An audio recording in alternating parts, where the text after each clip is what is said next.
ग्रामीण साहित्याच्या प्रेरणा आपण पाहत होतो. ग्रामीण साहित्य कशाला म्हणावं, ग्रामीण साहित्याच्या व्याख्या,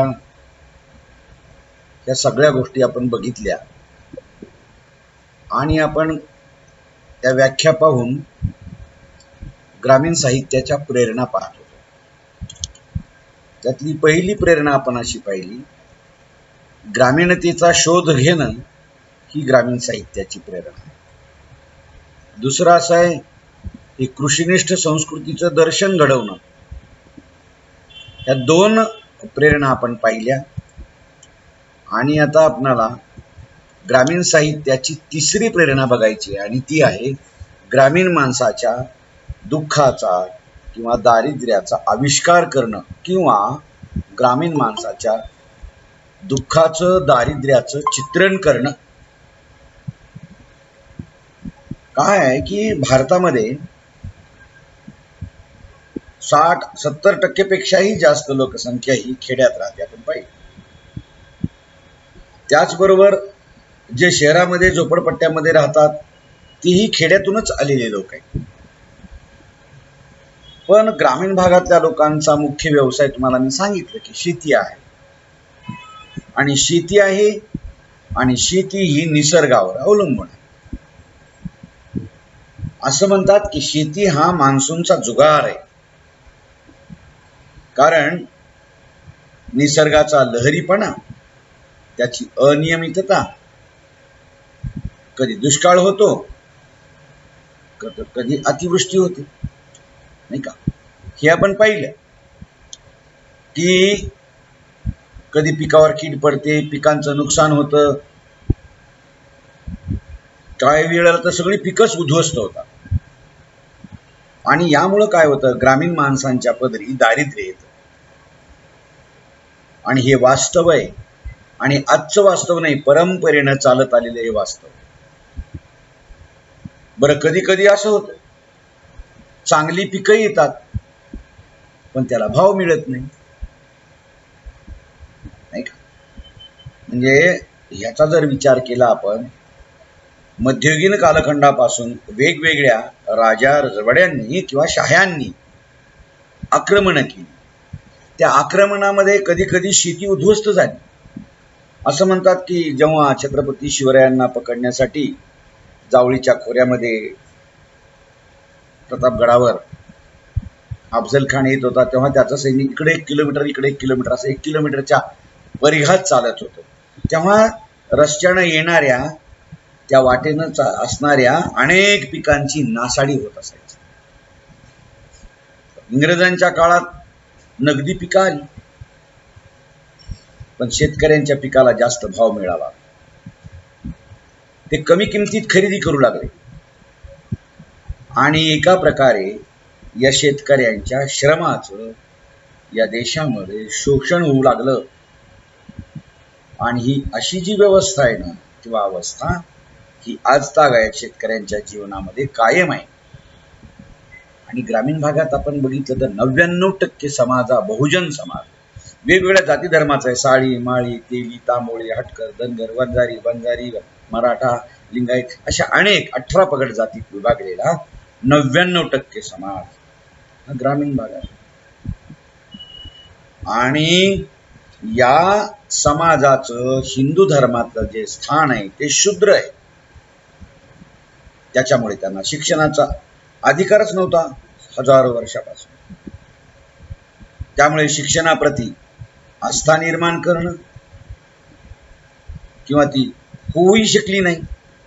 पण 1990 नंतर मात्र शिक्षण घेणाऱ्यांची संख्या, पदवीधरांची संख्या प्रचंड वाढली.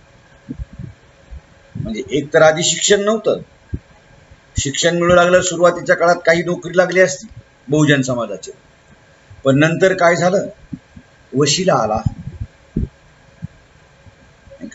लग्गा, नंतर डोनेशन आलं, त्याच्यामुळे काही अंशी नोकऱ्या मिळू शकल्या नाही. म्हणजे पर्यायाने या शेतकऱ्यांच्या मुलाच्या अप्रत्यक्ष शेतकऱ्यांच्या जीवनात निराशा आली. त्याचबरोबर या ग्रामीण 99% ग्रामीण भागात राहणाऱ्या बहुजन समाजाला धर्माच्या आधारानं दडपल्या गेलं, त्यांचं आर्थिक शोषण केल्या गेलं. या सगळ्यांची मांडणी तुम्हाला जर बघायची असेल कसं शोषण केल्या गेलं, ते महात्मा फुले आणि त्यांच्या नंतरचे काही अभ्यासक आह साळुंखे सारखे त्यांनी देखील मांडलेली, ती आपण वाचली पाहिजे. त्याच्यानंतर जागतिकीकरणाच्या काळामध्ये शेतकऱ्यांच्या दारिद्र्यात ही अधिक भर पडत गेली आणि ही पडत गेल्यामुळेच आज आपल्याला दिसतं की प्रचंड प्रमाणात शेतकरी आज आत्महत्या करत आहेत. अशी ही भयंकर परिस्थिती जी आहे ना, ती ग्रामीण भागामध्ये आहे. या परिस्थितीला लोक कसे तोंड देत आहेत, त्यांच्या मानसिकतेवर, त्यांच्या जगण्यावर एकूणच काय परिणाम होतो याचा शोध घेणं, त्याचं चित्रण करणं ही ग्रामीण साहित्याची प्रेरणा आहे. त्याच्यानंतर ग्रामीण साहित्याची जी चौथी प्रेरणा आहे ना, त्याच्या पुढची ती प्रेरणा अशी आहे की ग्रामीण माणूस आणि निसर्ग यांच्या संबंधांचा शोध घेणं.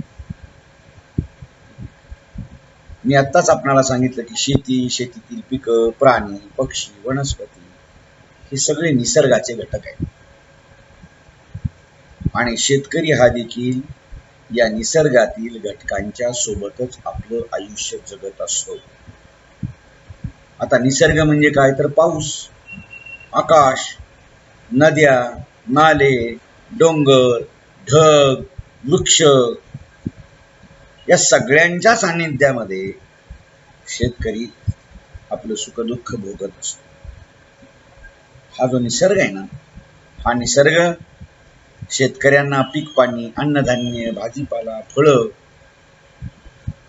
हे दिल्यामुळे आर्थिक उत्पन्न हे निर्माण करून देत असतो आणि याच्यातून शेतकऱ्यांच्या घरामध्ये आनंद निर्माण होतो, उत्साहाचं वातावरण निर्माण होतं. याच्यामधून मग दिवाळीसारखे, दसऱ्यासारखे सण निर्माण झाले.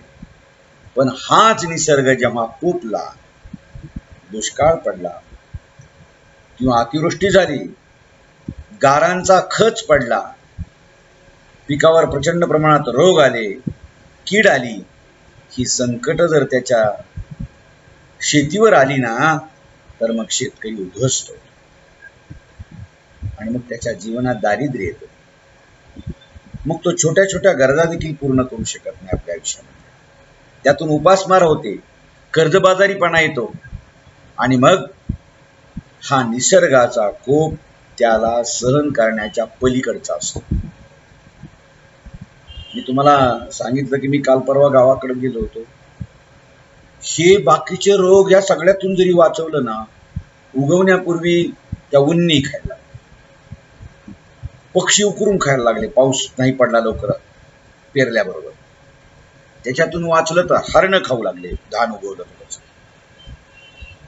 हरणातून वाचलं. आता कपाशी वगैरे किंवा सोयाबीन काढायला यायच्या वेळेला सोयाबीन तर डुकरं येतात आणि सगळं गुरधुळा करून जातात. आता तर कापसाची बोंड लागलेली, शेंगांची टरफलं बाजूला टाकून मधले शेंगदाणे खावेत तसे डुकरं कापसाची बोंड खायला लागली. ही शेतकऱ्यावर आलेली संकटच आहे ते प्रकार. आणि म्हणून अलीकडे तर आपण बघितलं ना, तर निसर्गाची प्रचंड हानी होत आहे. औद्योगिकरणाचा वाढता आलेख आहे, यंत्रसामग्री आली, यांत्रिकीकरण आलं, यामुळे प्रदूषण वाढलं. औरंगाबादला अनेक दारू कंपन्यांचं पाणी शेतकऱ्यांच्या पिकांना जातं आणि त्याच्यावर, त्या पिकावर इतका वाईट परिणाम होतो की नंतर त्या जमिनीवर होतो आणि कित्येक दिवस नंतर त्याच्यावर पीक उगवतं. हे जे यांत्रिकीकरण, प्रदूषण, शहरीकरणामुळे जंगल तोडल्या गेली आणि याच्यामुळे निसर्गाचे चक्र बिघडलेले आहे. अनियमितता वाढलेली आहे. कुठे कुठे पाऊस पडतो थोडा बहुत, कुठे पडतच नाही, कुठे बरा होतो तर कुठे कुठे ढग फुटल्यासारखा एकाच ठिकाणी रिचवतो आणि आहे नाही तेवढं माती सहित धुवून नदीला जातो. याच्यामुळे शेतकरी हवालदिल होत. हतबल होत असतो आणि मग तो काय करतो, शहराकडे स्थलांतरित होतो. गुरढोरं, शेती हे त्याला परवडत नाही आणि म्हणून तो विकायला काढतो आणि माती मोल भावा तो खाटिकांसारख्या लोकांना आपली जीवा जतन सांभाळलेली जनावर तो विकून टाकतो. थोडक्यात काय तर लक्षात ठेवा, शेती, शेतकरी आणि निसर्ग यांचा घनिष्ठ संबंध आहे, निकटचा संबंध. निसर्ग अनुकूल असेल तर शेतकरी सुखी, निसर्ग प्रतिकूल असेल तर शेतकऱ्यांची दैना ठरलेली. म्हणून शेती, शेतकरी आणि निसर्ग यांच्या नात्याचा, त्यांच्यातील परस्पर संबंधांचा शोध घेणं ही ग्रामीण साहित्याची प्रेरणा आहे. आपल्याला जर या अशा वर्णनाच्या कादंबऱ्या बघायच्या असतील तर बनगरवाडी आहे, बारोमास आहे, सदानंद देशमुखाची, बनगरवाडी व्यंकटेश मंडळकरांची तहान आहे. अशा अनेक साहित्यकृती आपण उदाहरण म्हणून आपल्या समोर घेता येतील, त्याच्यातून ही वर्णन आली. त्याच्या पुढची एक 5वी प्रेरणा आहे ग्रामीण साहित्याची, ती अशी आहे की ग्रामीण भागातील बदलांचा वेध घेणं. माझा आवाज काही जणांपर्यंत येत नसेल तर ती कदाचित इंटरनेटमधील ती त्रुटी आहे असं लक्षात ठेवा. ग्रामीण भागातील बदलांचा शोध घेणं म्हणजे काय की 50 वर्षात जर तुम्ही बघितलं मागच्या, तर ग्रामीण भागात देखील प्रचंड बदल झालेला आहे. दिवसागणिक झालेला बदल लक्षात येत नाही, पण 50 वर्षाच्या, 12 वर्षाच्या, 10, 20, 25, 50 वर्षाच्या कालखंडात झालेला बदल हा आपल्याला निश्चित जाणवतो. जर असा आपण विचार केला तर स्वातंत्र्योत्तर कालखंडामध्ये भारतात आपण लोकशाही पद्धतीचा स्वीकार केला. 1947, 1950 ला मग काय झालं आपल्याकडे की घटना आली. मग लोकशाहीमध्ये ह्या सगळ्या गोष्टी आल्यानंतर पंचायत राज व्यवस्था आली, तिचा अंमल सुरू झाला. ग्रामपंचायती आल्या, सहकारी सोसायटी आल्या, शाळा आल्या, त्यासाठी पक्क्या इमारती बांधल्या गेल्या, काही रस्ते बांधल्या गेली, ती शहरांना जोडल्या गेली. मग बस आली, खाजगी वाहनं सुरू झाली, गावागावामध्ये दुकानं आली, टपऱ्या आल्या, हॉटेल सुरू झाली, वाहनं वाढली, मग वाहनं दुरुस्तींची दुकानं आली, मग त्याच्या पुढच्या काळात दूरदर्शन सारख्या गोष्टी आल्या, आकाशवाणी आली, हे DVD प्लेअर वगैरे, मोबाईल, स्मार्टफोन वगैरे सगळ्या गोष्टी आल्या. म्हणजे ह्या सगळ्या गोष्टी टप्प्याटप्प्यानं गेल्या 60-70 वर्षामध्ये बदलत गेल्या. आणि अजून काय आलं, मनोरंजनाची साधनं आली, माध्यमं बदलली. आधी लोककला आल्या, नंतर भजन कीर्तन आलं, तमाशा आला, आणि याच्यानंतर इलेक्ट्रिक मीडियावर अखंड मनोरंजन करणारी वेगवेगळी चॅनल्स आहेत. म्हणजे 50, 60, 70 वर्षापूर्वी पारंपरिक पद्धतीने जी शेती केल्या जात होती बैलांच्या साह्याने, ती आज ट्रॅक्टरच्या साह्याने होऊ लागली. पूर्वी मोठेनं पाणी उपसल्या जायचं, आज ती वीज आल्यामुळे मोटरच्या साह्याने उपसली जात आहे.